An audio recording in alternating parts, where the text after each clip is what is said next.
bod sú výsledky volieb do orgánov samosprávy obce a poprosím predsedničku miestnej volebnej komisie, pani magistru Zlatu Tomkovú, aby sa ujala slova. Ďakujem.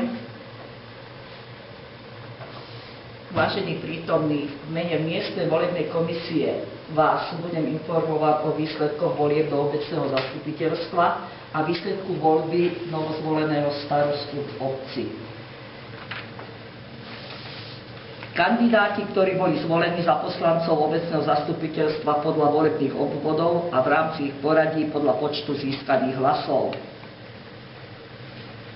Magistra Danka Marková, inžinier Emil Valášek, Hanna Kubaláková, bakalár Pavol Macúch, inžinier Vladimír Baran, Marek Ďuriš, inžinier Ondrej Lančarič, Rastislav Kubiš a Pavol Kravárik. Pani Dana Kovárová, druhou náhradničkou je pán Jan Kubíček.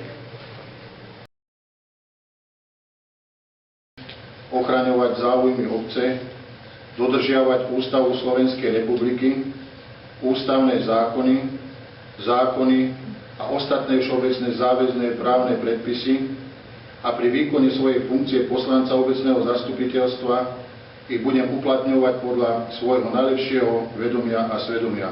Poprosím inžiniera Vladimíra Barana. Vážení páni, vážené postupujúce obecné zastupiteľstvo, vážené obecné zastupiteľstvo, ktoré zložilo teraz sľub. V prvom rade dovoľte, aby som poďakoval takto oficiálne poslancom obecného zastupiteľstva, ktorí boli v predchádzajúcom volebnom období, za celú prácu, ktorú teda za roky vykonali pre túto obec medzi odstupujúcim obecným zastupiteľstvom, medzi členmi sú aj poslanci, ktorí absolvovali niekoľko volebných období, ktorí pre túto obec, tak ako aj tí ostatní obecné zastupiteľstvo, dovolte, aby som vám ešte raz zablahoželal jednotlivo, tak ako som zablahoželal jednotlivo každému jednému z vás, zablahoželal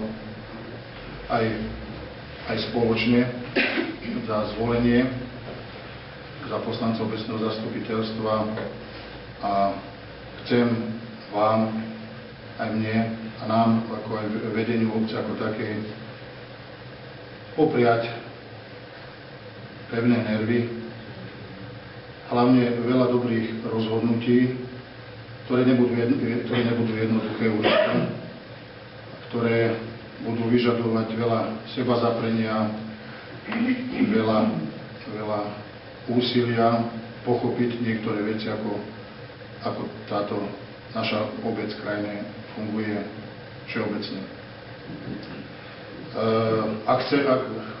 Ak by ste chceli odo mňa počuť nejaký sľub, tak môžem vám slúbiť, že budeme pracovať a budeme robiť, ako aj ja, ako starosta obce, všetko preto a budem vám sa snažiť predkladať také veci, ktoré budú naozaj v prospech všetkých nás.